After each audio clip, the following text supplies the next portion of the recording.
خالق کائنات نے ارشاد فرمایا محمد رسول اللہ والذین معه اشداء علی الکفار رحماء بینہم۔ میرے مالک نے جناب اعلیٰ تعارف کرایا اپنے حبیب کا اور ان کی معیت میں رہنے والوں کا۔ ان کی شان یہ ہے کہ یہ غیروں پہ کافروں پہ بڑے سخت ہیں مگر آپس میں بڑے رحم دل ہیں۔ بس یہی پیغام قیامت تک کے مسلمانوں کے لیے آیا کہ رسول اللہ کے طریقے پہ، حضور کے صحابہ کے طریقے پہ وہی ہوگا جو کافروں کے لیے سختیاں رکھے مسلمانوں کے لیے نرمیاں رکھے۔ لیکن جہاں پہ جناب اعلیٰ کافروں کے لیے نرمیاں آ جائیں، کافروں کے لیے نرمیاں اور مسلمانوں کے لیے سختیاں، یہ مزاج غلامان مصطفیٰ کا نہیں ہے، یہ ناموس رسالت کے پہرے داروں کا مزاج نہیں ہے۔ آئیے آپ کو لے کے چلے۔ آج نماز پڑھ کے کوئی کہتا ہے میں نے بڑا کام کیا، نماز پڑھ کے آیا، روزہ رکھ کے کہتا ہے میں نے بڑا کام کیا۔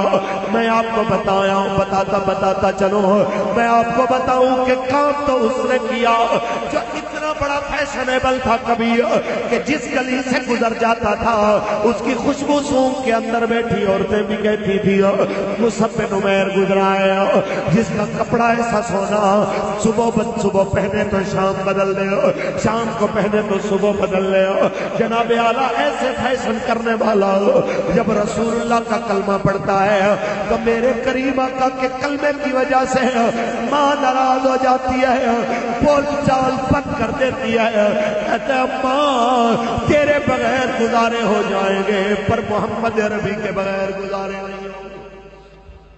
ہم نے تو جو دین پڑھا ہے یہ پڑھا ہے کہ جناب اعلیٰ جس وقت رسول اللہ صلی اللہ علیہ وسلم کی نظر شفقت پڑتی ہے حضرت جناب مصعب بن عمیر پہ، وہ صبح شام جوڑے بدلنے والا، وہ جناب اعلیٰ مرضی کی خوراکیں کھانے والا، جس وقت جناب اعلیٰ مدینے میں حضور کے دین کا سب سے پہلا مبلغ بن کے آتا ہے تو یہ وقت بھی آتا ہے کہ ایک پرانا پھٹا ہوا کمبل اس کے بدن پہ ہوتا ہے، ہاتھ میں خشک روٹی کا ٹکڑا ہوتا ہے، اور یہ منظر دیکھ کے رسول اللہ اداس ہو جاتے ہیں۔ یہ مصعب بن عمیر تھا جو مرضی سے کپڑے بدلتا تھا، مرضی کے کھانے کھاتا تھا، آج دیکھو اسلام کی خاطر یہ کس حالت میں آ گیا۔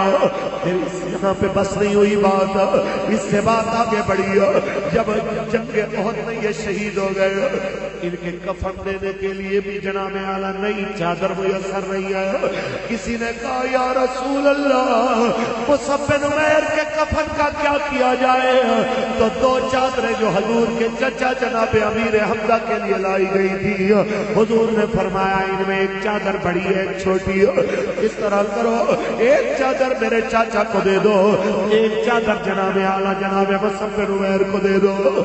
تو مانگی ہوئی چادر انہیں دی گئی۔ اگر اسلام پہ کوئی احسان چڑھانے کی بات کرتا تو مصعب بن عمیر کرتے ہیں کہ میں نے اسلام کے لیے یہ کیا، لیکن انہوں نے بھی اسلام پہ احسان نہیں جتلایا، حضور پہ احسان نہیں جتلایا، بلکہ جناب اعلیٰ اسلام کا شکریہ ادا کیا، بانی اسلام کا شکریہ ادا کیا۔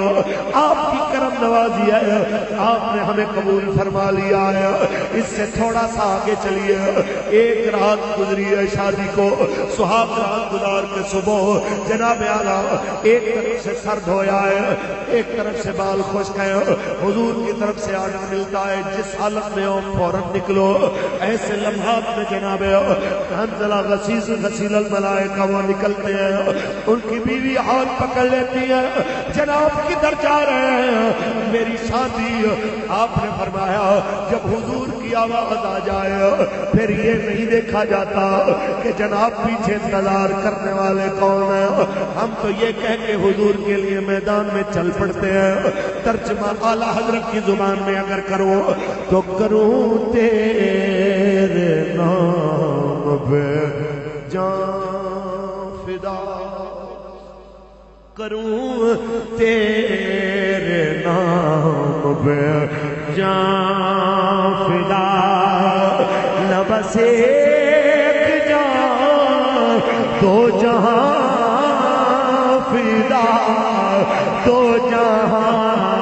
سے بھی نہیں جی بھرا، کرو کیا کرو جہاں نہیں، کرو تیرے نام پہ جان